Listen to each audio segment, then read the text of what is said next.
Vamos a estar abriendo nuestras Biblias en Mateo capítulo 16, versículo 18.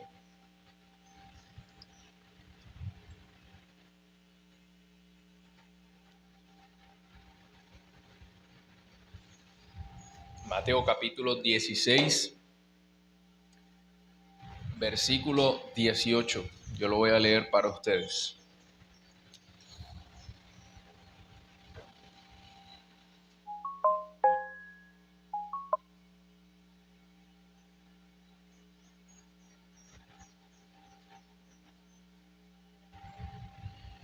Dice la Escritura: y yo también te digo que tú eres Pedro, y sobre esta roca edificaré mi iglesia, y las puertas del Hades no prevalecerán contra ella. Voy a repetir una parte de este versículo: sobre esta roca edificaré mi iglesia, y las puertas del Hades no prevalecerán contra ella. Hemos estado estudiando la confesión de fe desde su primer capítulo y de manera consecutiva hemos estado viendo párrafo a párrafo cada detalle desde el inicio de esta confesión, que recuerde que no es inspirada, no es infalible, pero es una herramienta que nos ayuda a estudiar las Escrituras de una manera ordenada, de una manera sistemática. Y en esta ocasión, por petición de ustedes y también por las necesidades particulares de esta iglesia local, vamos a estar interrumpiendo el orden en el que hemos venido estudiando la confesión de fe y vamos a dar un salto grande al capítulo 26, titulado De la Iglesia. En teología, la rama que se dedica al estudio de la doctrina de la iglesia se le llama eclesiología. Anote eso. Eclesiología, rama de la teología que estudia la doctrina de la iglesia. Eclesiología.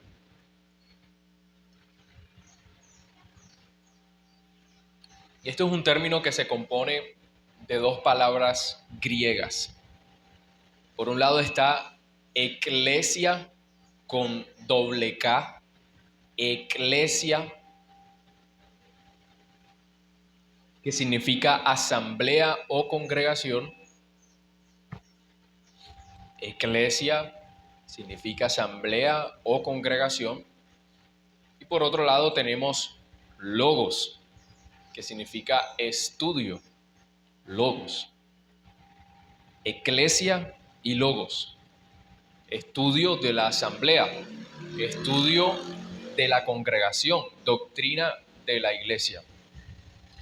Y de hecho en el texto que nosotros leíamos al inicio, me refiero a Mateo capítulo 16, versículo 18, allí cuando el Señor dice: sobre esta roca edificaré mi iglesia, se utiliza en griego la palabra eclesia. Sobre esta roca edificaré mi eclesia, mi asamblea, mi congregación. Entonces la eclesiología es la rama de la teología que estudia el nombre, el origen, descripción, naturaleza, gobierno, autoridad, liturgia, misión, poder, pureza y el final de la iglesia. Estudia todos los detalles que la Escritura nos revela en cuanto a la iglesia. Y estos van a ser también asimismo los aspectos de la iglesia que nosotros vamos a estar estudiando a lo largo de estas escuelas basadas en el capítulo 26 de nuestra confesión. Y antes de adentrarnos en el capítulo como tal, quisiera que nosotros tengamos una escuela el día de hoy más bien introductoria, una introducción al capítulo 26 de la confesión de fe. Y el título que le vamos a colocar a esta escuela será La importancia de la eclesiología. La importancia de la eclesiología. Básicamente estaremos respondiendo a la pregunta de por qué nosotros debemos estudiar la doctrina de la iglesia. ¿Por qué es importante que estudiemos eclesiología? ¿Por qué es importante que cada uno de los miembros de una iglesia, pequeña, grande, mediana, por qué es importante que cada uno entienda acerca de esta doctrina? Y vamos a estar respondiendo en 4 puntos. Si quiere, anótelos desde ya.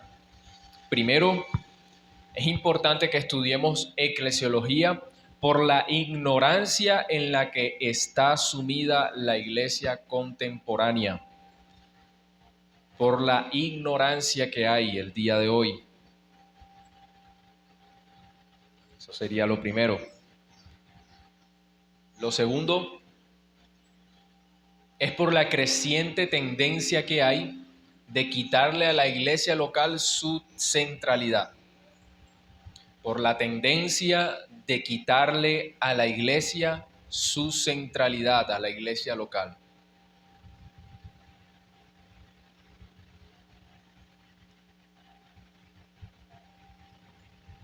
Lo tercero, ¿por qué debemos estudiar doctrina de la iglesia? Porque por la necesidad de establecer iglesias locales bíblicas.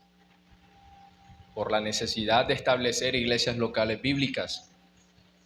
Llevamos entonces, por la ignorancia que hay el día de hoy, por la tendencia a quitarle o restarle importancia a la iglesia local y también por la necesidad de establecer iglesias locales bíblicas. Y en cuarto y último lugar, vamos a estar viendo que es necesario que estudiemos la doctrina de la iglesia por el desconocimiento de la identidad bautista particular. Por el desconocimiento de la identidad bautista particular.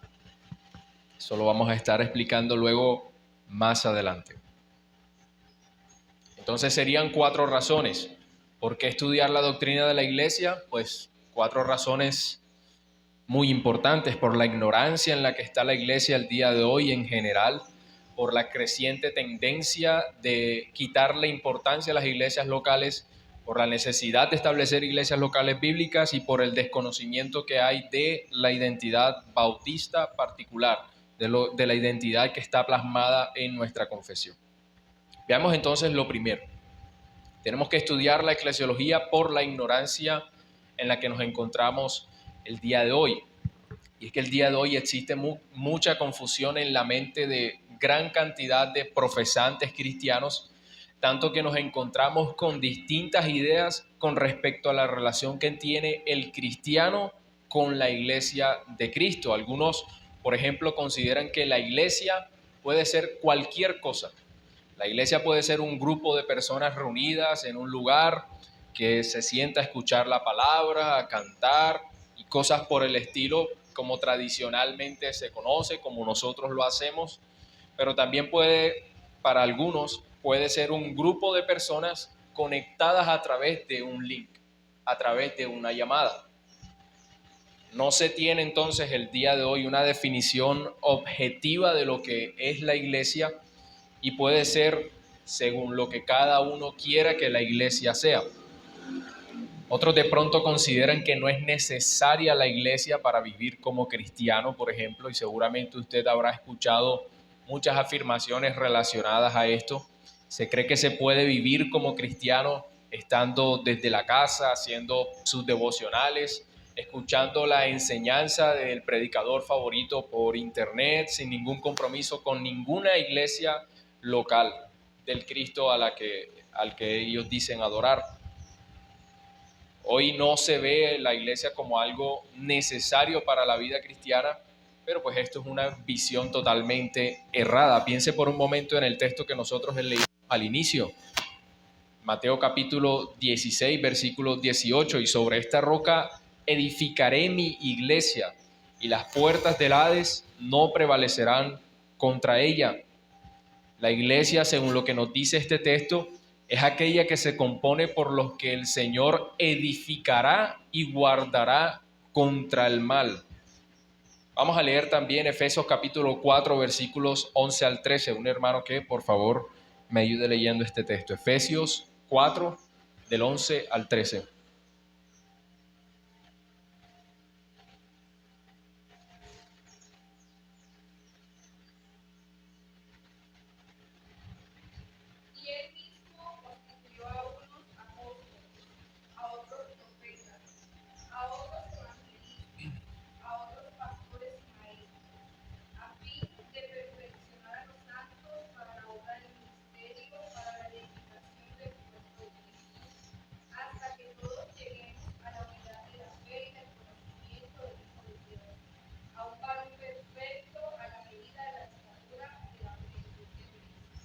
Gracias, hermana. Note que aquí se nos mencionan ministerios establecidos por Cristo.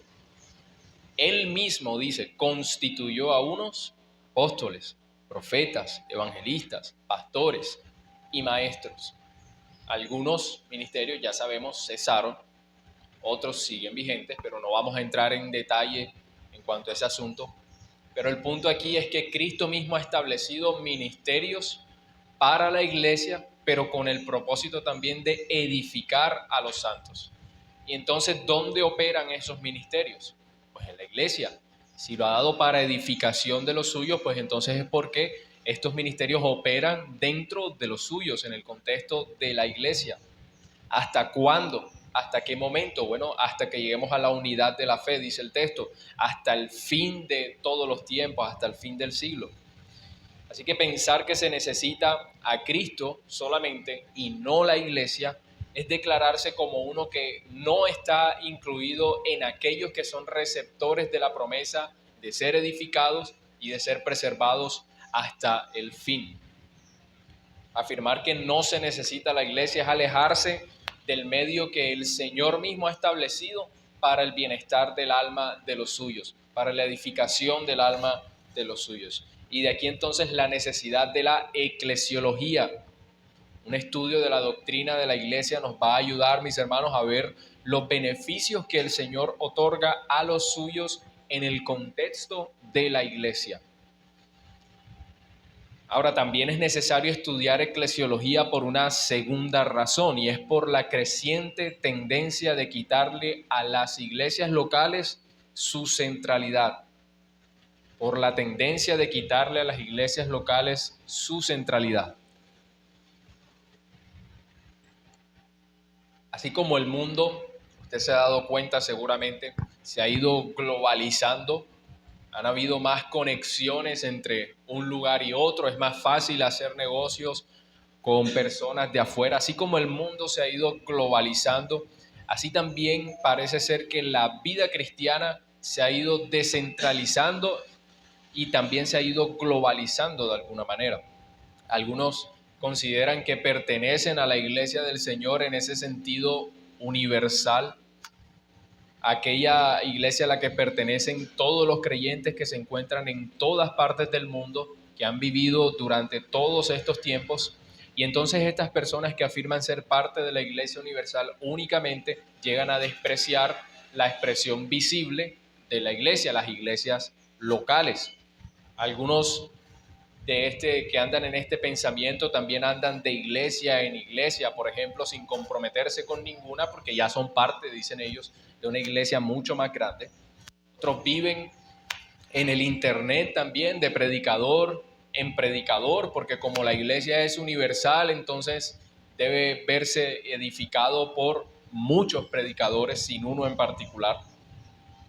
Y algunos tampoco se comprometen con ninguna iglesia local porque dicen ellos que entonces ya pertenecen a lo que es más importante, al cuerpo de creyentes. Pero vamos a leer Gálatas capítulo 6, versículo 2, para ver cómo queda este pensamiento en función de este texto que vamos a leer. Gálatas 6, versículo 2. Alguien que también me ayude a leerlo.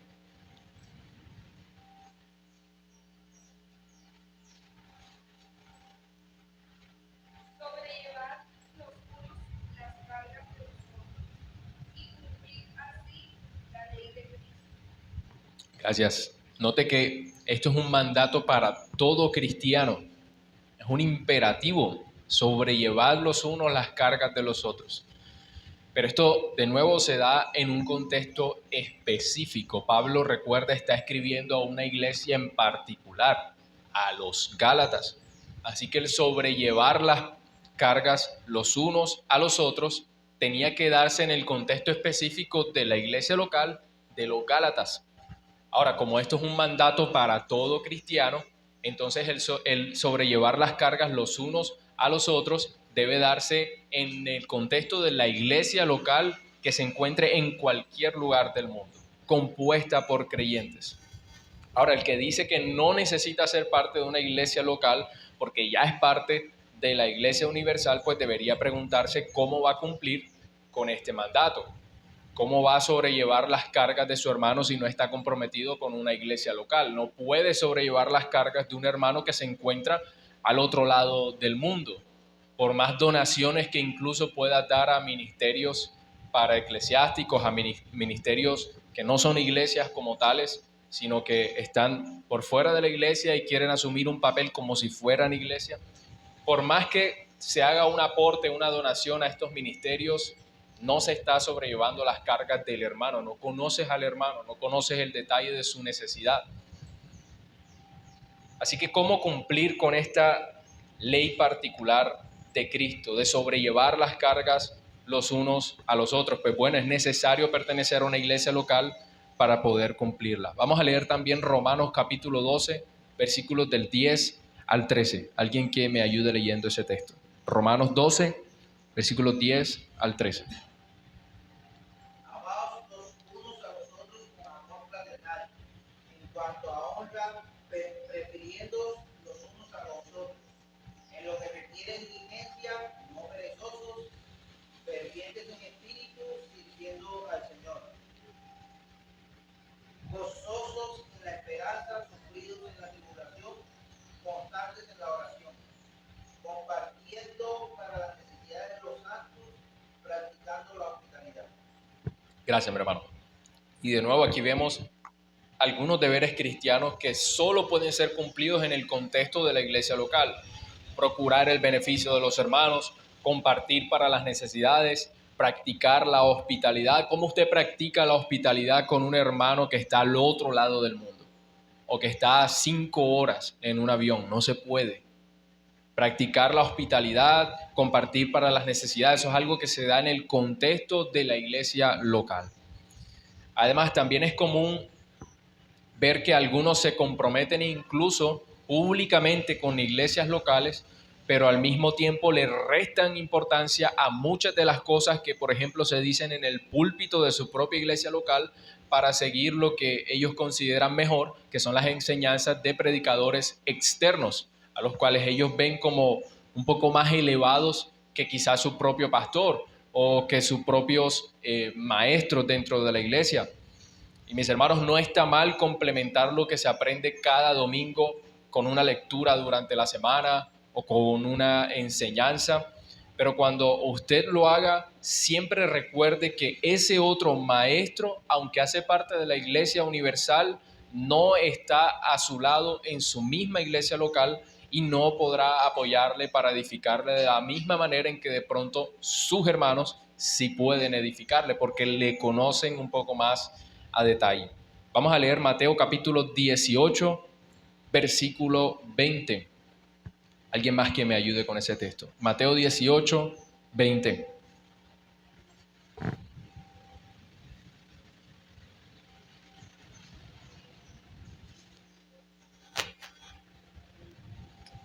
Porque donde están dos o tres congregados en mi nombre, allí estoy yo en medio de ellos.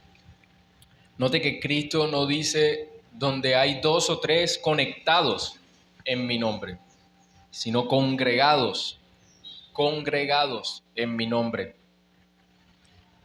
Así que la vida corporativa, como nosotros lo vamos a ver también a lo largo de estas escuelas más a profundidad, no es una especie de opción cultural. No se innova en las iglesias en cuanto a congregarnos.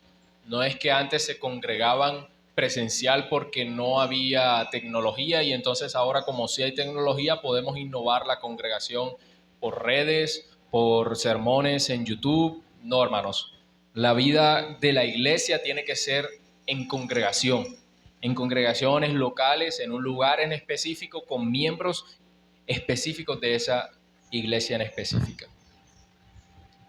Y no podríamos nosotros descentralizar la iglesia local, descentralizarnos de la iglesia local, porque Cristo en ese texto que acabamos de leer dice, allí estoy yo en medio de ellos.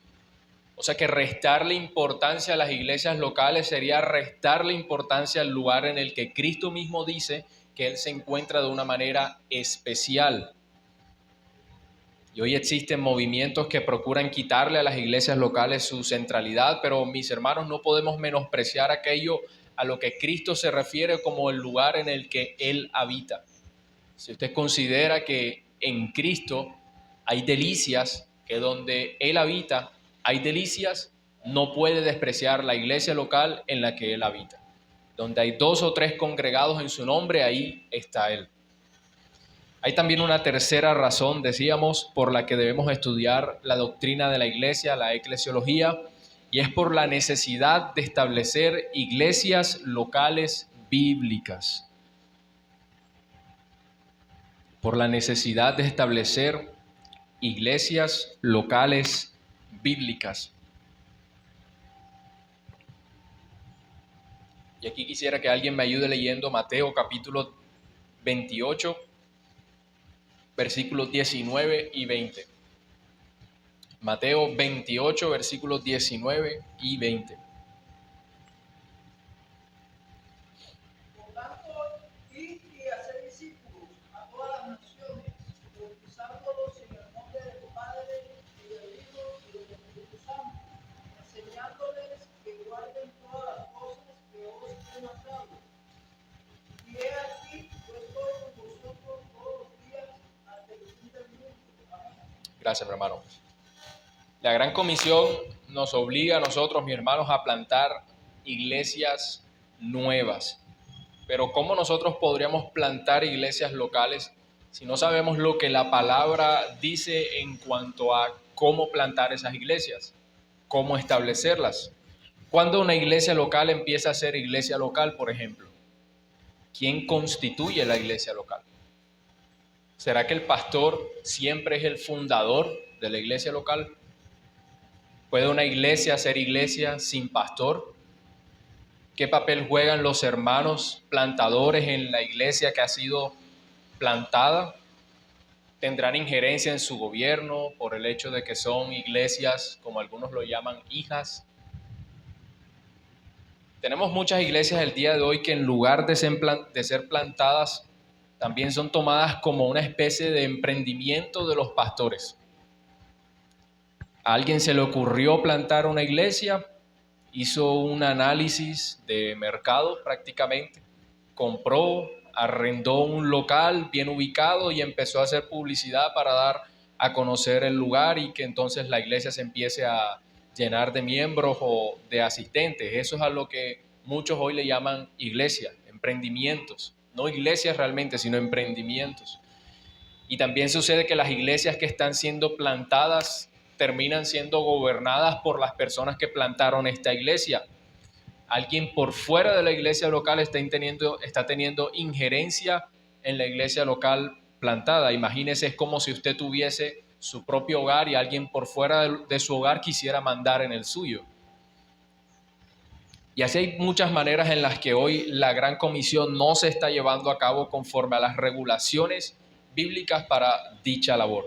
Y es por eso que nosotros debemos estudiar también la doctrina de la iglesia. Tenemos que cumplir con la Gran Comisión, bautizar a nuevos creyentes en el nombre de Cristo, establecer nuevas iglesias locales, pero debemos saber cómo cumplir con ese paso de establecer iglesias locales. Y por eso debemos estudiar eclesiología. Y por último, hay una cuarta razón, y es que debemos estudiar eclesiología por el desconocimiento de la identidad bautista particular. Por el desconocimiento de la identidad bautista.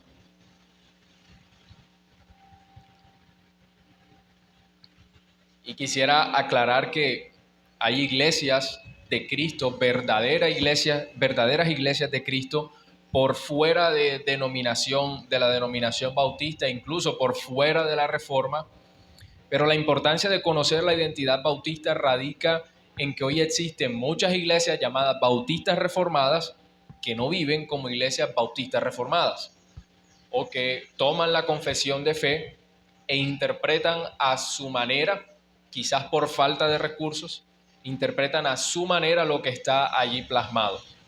Se desconoce el significado de bautista particular, y si usted hasta este momento lo desconoce, no se preocupe, lo vamos a ver durante todas las escuelas, y de hecho al final de toda esta serie de escuelas usted podrá ser capaz de saber por qué usted es un bautista particular. Se desconoce el rol también y los límites de los pastores y de los diáconos. Se desconoce el deber de los miembros. Hay iglesias bautistas en las que los que gobiernan son los pastores y los miembros están de manos atadas. Y esto lleva a las iglesias locales a descuidar también o incluso a ceder asuntos que no deben ser cedidos. Hay asuntos que le corresponden a los miembros resolver y que no pueden cederse al liderazgo. Pero desafortunadamente hay iglesias que hacen esto, caen en esto, por el desconocimiento de la identidad bautista particular.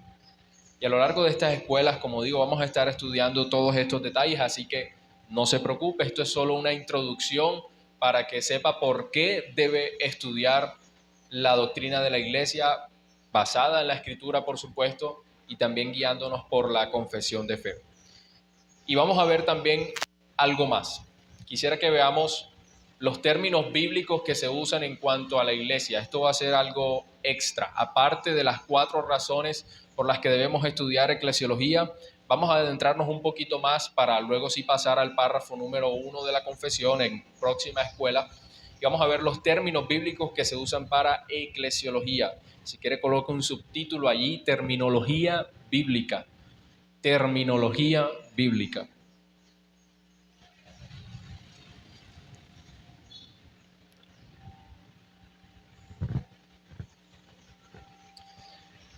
En el Antiguo Testamento se emplean 2 palabras que hacen referencia a la iglesia.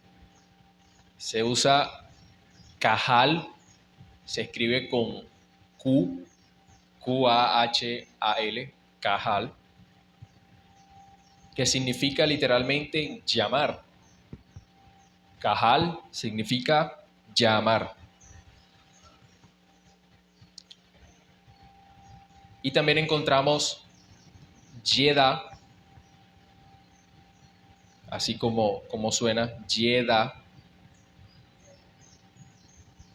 con Y, E, D, H-A-H, Yeda, que significa encontrarse o congregarse en un lugar designado. Esos son los 2 términos que se usan en el Antiguo Testamento, en hebreo. Traducido ya al español, entonces sería llamar y encontrarse o congregarse en un lugar designado. Note el significado del segundo término, encontrarse en un lugar designado. Ya de entrada estamos viendo que una iglesia virtual no existe. Hay que encontrarse en un lugar designado.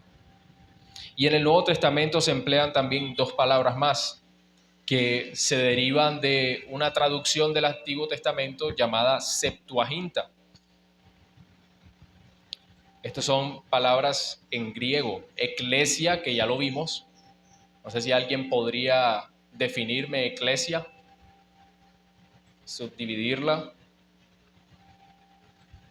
Cuando hablábamos de eclesiología, recuerde que habíamos dividido esa palabra en 2. Por un lado tenemos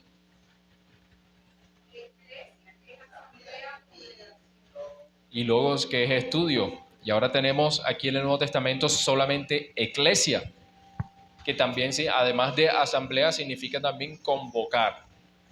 Convocar.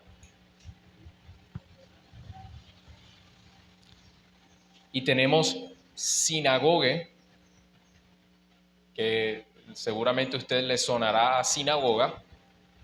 Sinagoge, que significa llegar juntos o estar reunidos juntos.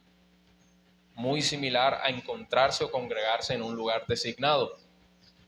Así que tanto el Antiguo como el Nuevo Testamento confirmarían que iglesias locales virtuales no existen.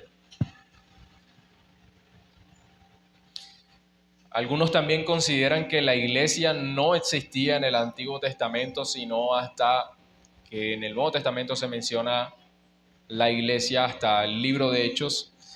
Pero ante eso nosotros deberíamos decir, basado en estos términos que acabamos de ver, deberíamos decir que el término iglesia como tal, así, eclesia, no lo vamos a ver en el Antiguo Testamento porque eso es un término griego, por supuesto. No vamos a ver eclesia en el Antiguo Testamento porque el Antiguo Testamento fue escrito en hebreo, pero si lo piensa bien, basado en esos términos en hebreo que acabamos de ver, pues el concepto de iglesia sí existe. No la palabra eclesia, pero sí el concepto. Llamados o los que se congregan o se encuentran en un lugar designado. Así que la iglesia existe, mis hermanos, incluso desde el Antiguo Testamento. Y en el párrafo, cuando nos adentremos a la confesión de fe, en el párrafo 1, vamos a empezar a ver también un poco de eso cuando hablemos de iglesia universal. La iglesia existe desde el inicio, desde la creación. Vamos a leer Levíticos capítulo 8, versículo 3. Levíticos capítulo 8, versículo 3. Alguien que me ayude. Y reúne a toda la congregación a la puerta del tabernáculo de reunión. Bien, vamos a leer también Salmo capítulo 22, versículo 22.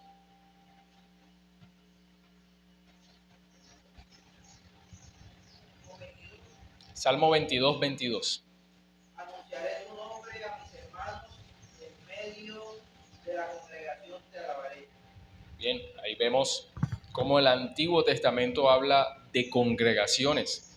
Reúne a toda la congregación, dice Levíticos, y anunciaré tu nombre a mis hermanos en medio de la congregación. Así que ya existe una congregación, una iglesia, desde el Antiguo Testamento. Y algo más que debemos decir acerca de la iglesia es que ella también de alguna manera cambia de acuerdo al momento en que se encuentre en el plan de redención. Voy a repetir eso, la iglesia cambia de acuerdo al momento en que se encuentre en el plan de redención. En el plan de redención. Y con esto lo que quiero decir es que la iglesia es primero militante, ya vamos a ver qué significa eso, y triunfante. La iglesia es militante y triunfante. Recuerde, estas son las dos maneras en que la iglesia cambia de acuerdo al momento en que se encuentra en el plan de redención.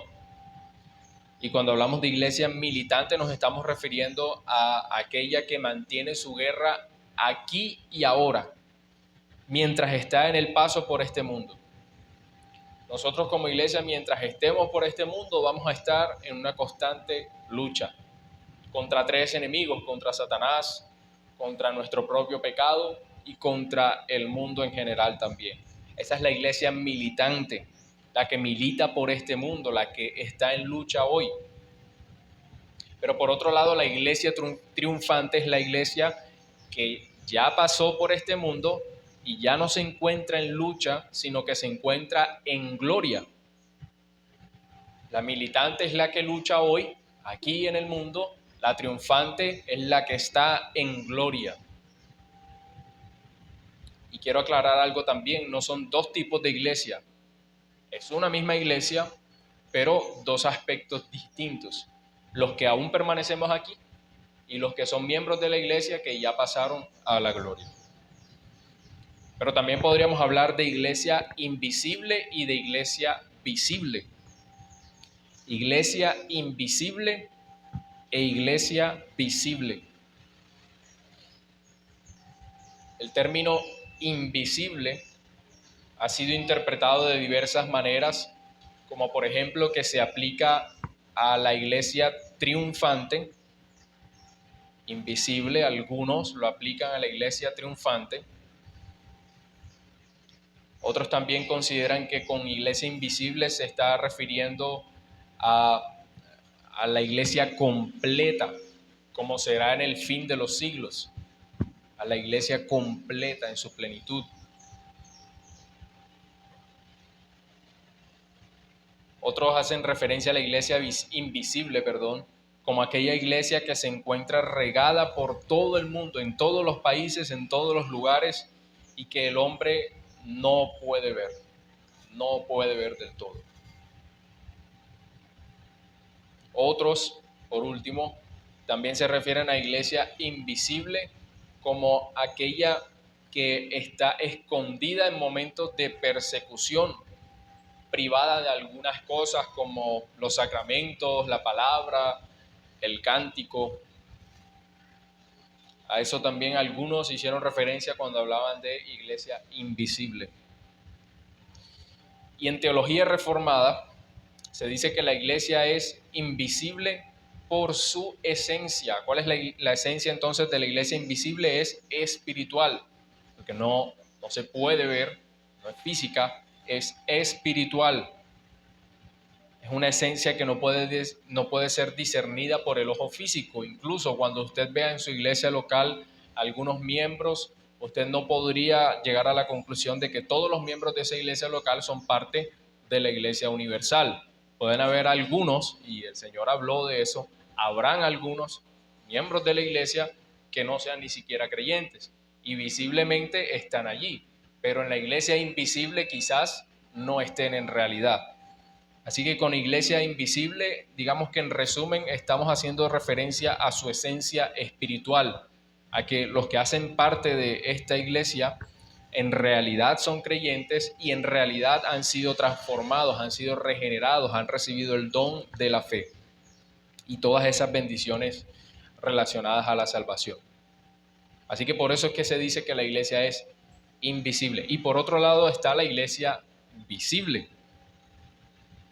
Y si la iglesia invisible es la que no se ve, pues la iglesia visible es la que vemos con nuestros ojos.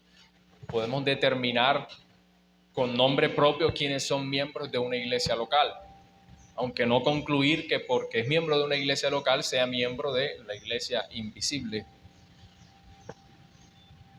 Y más adelante también vamos a estar considerando esto a detalle. Esto fue solamente una clase introductoria, mis hermanos, para de alguna manera inquietarlos para las próximas clases. Yo sé que hay muchos conceptos quizás en el aire, pero más adelante lo vamos a ir afinando. En conclusión, el día de hoy nosotros vimos razones por las que debemos estudiar la eclesiología. Vimos 4 razones. ¿Quién las podría mencionar? La ignorancia que hay en el día de hoy. Correcto. ¿Cuál es la segunda?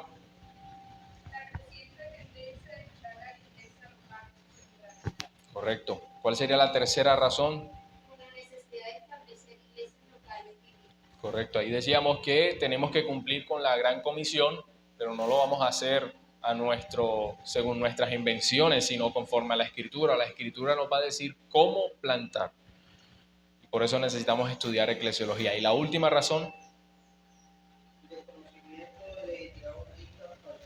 Sí, decíamos que hay iglesias, verdaderas iglesias de Cristo por fuera de esta denominación, pero hay iglesias bautistas que tienen el nombre de bautista y no viven como tal, como bautistas, y eso puede causar una cierta confusión. Y vimos también un extra, por decirlo así. Vimos el aspecto cambiante de la iglesia. 2 cosas. Vimos, dos cosas generales. La iglesia militante y la iglesia triunfante, y la iglesia invisible y también visible. Decíamos que la militante es ¿cuál? ¿Cuál es la iglesia militante? Que está ahora en guerra. ¿Y la iglesia triunfante? La que está en gloria. ¿Son 2 iglesias distintas? Una sola. Pero son 2 aspectos distintos de esta sola iglesia. Y también hablábamos de iglesia invisible e iglesia visible. ¿Qué decíamos en cuanto a la invisible?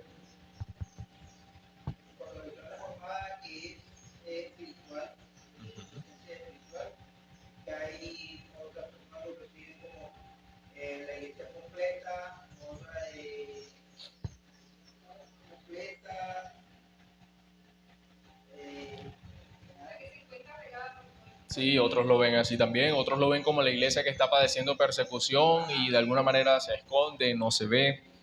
Pero digamos que en su esencia fue espiritual. Pero ahora podemos ver. Exacto, no podemos. Correcto, exactamente. Y con iglesia visible, las iglesias local, los que estamos aquí sentados escuchando la escritura. Bien, mis hermanos, eso sería todo por esta escuela introductoria. Ya la próxima escuela sí estaríamos adentrándonos un poco más en el capítulo 26. Hasta aquí, ¿tienen alguna pregunta o algún aporte? Sí. Ok, mis hermanos. Entonces pasamos a un receso y luego volvemos para el sermón.